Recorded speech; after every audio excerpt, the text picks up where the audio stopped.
So you wake up, and you realize it's been years, maybe thousands of days, at the same company. And look, on the surface, everything seems fine. You tell yourself this is security. You've got a good salary, great benefits, stability. But as you're lying there, staring at the ceiling, there's this feeling you just can't shake. Sound familiar? Yeah. If that hits home, you are definitely not alone. And in this explainer, we're going to pull back the curtain on why that feeling, well, it's not just in your head, it's actually by design. So yeah, welcome to what's known as the salary trap. It's this really clever system that's designed to give you just enough comfort, so comfortable that you stop asking the really important question, why aren't I actually building any real wealth? The best way to think about it is like a comfortable prison. You've got all the outward signs of success, right?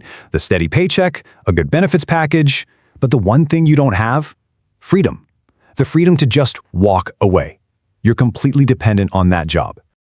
All right, let's really get into the weeds here, because to really get how this works, we have to follow the money and see where it goes, usually before you even get a chance to touch it.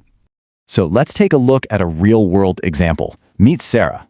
Now, on paper, Sarah is crushing it. She's earning in the top 20% of her country. I mean, she should feel wealthy, right? But she doesn't. She's living paycheck to paycheck. So what's going on here? Okay, so every 2 weeks, this is Sarah's gross pay. And that's a pretty solid number, you know? It's the kind of number that looks really impressive on an offer letter. This is our starting point. And boom, right away, the system takes its slice. Before Sarah can even think about what to do with her money, almost $760, poof, gone to taxes. But believe it or not, that's not even the main trap. The real trap, that starts now. See, this is where that illusion of prosperity really kicks into high gear. The system is clever. It doesn't just hand Sarah a big pile of cash and say, hey, what do you want to do with this? No. Instead, her money gets sliced up. It gets fragmented into all these small, totally manageable seeming pieces. Rent, car payments, groceries, you name it. And by the time every little piece has its destination, look what's left, $48 for 2 whole weeks. She has a lifestyle for sure, but she's not building a single ounce of wealth.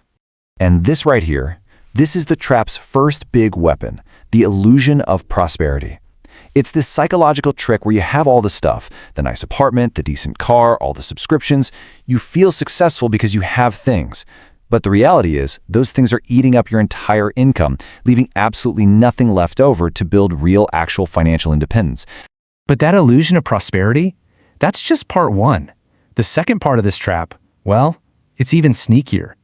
Because the crazy thing is, it gets tighter the more successful you become. And this is how it works. It's called lifestyle inflation. You know how it goes. Every time you get a pay raise, it feels like you're taking a step towards freedom, right? But what almost always happens, we upgrade our lives to match that new income. That nicer apartment turns into a bigger mortgage. The reliable car gets traded in for a more expensive one. Each raise doesn't actually create a bigger gap for savings, it just creates bigger, heavier obligations. And there's a name for this, the golden handcuffs. It's when you've built a life that is so perfectly tailored to your high salary that you literally can't leave your job without your whole world changing. You're not free to quit because your entire financial house of cards depends on that specific paycheck. You've basically turned yourself into a guaranteed revenue stream for your landlord, your bank, and the car dealership. So this is the key takeaway, the most important thing to get. It has almost nothing to do with the size of your salary. I mean, a CEO making $500,000 a year can be just as trapped, just as broke, as someone making 50 grand if their lifestyle eats up every last penny. Real financial freedom, it's decided by just one thing only, the size of the gap between what you earn and what you spend. That's it.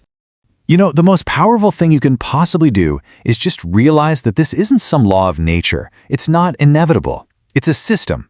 And once you can see the system for what it is, well, that's when you can start asking different questions and making very different choices. So let me ask you a question, and I want you to be really honest with yourself here.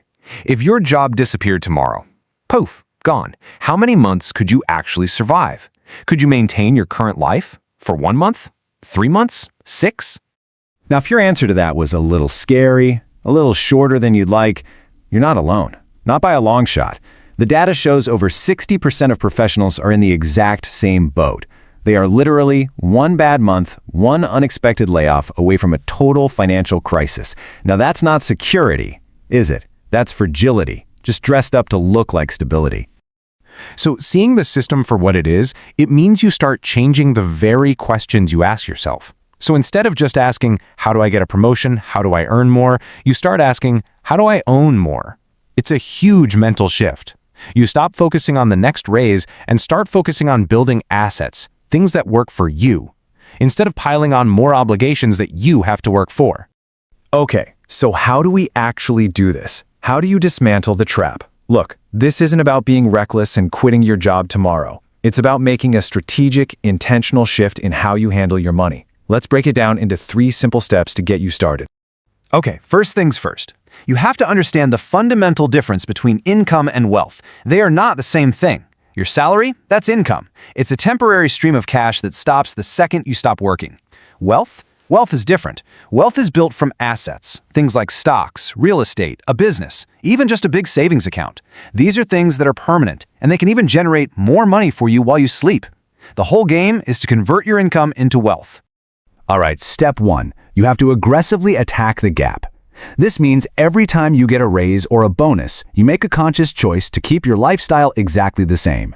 You use that extra money to widen the gap between what you make and what you spend.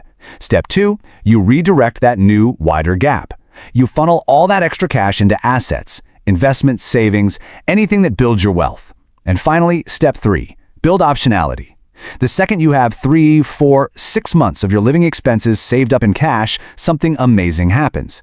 The psychological chains of those golden handcuffs, they just start to dissolve. You can negotiate harder at work, you can take smart risks, and you can walk away from a bad situation. You have options. You know, the people who actually escape this trap, they're not necessarily any smarter or luckier than anyone else. They just make one simple, conscious decision. They finally realize that the comfort the system is selling, well, it's not the same thing as real freedom. And now, after hearing all this, you have that exact same choice to make.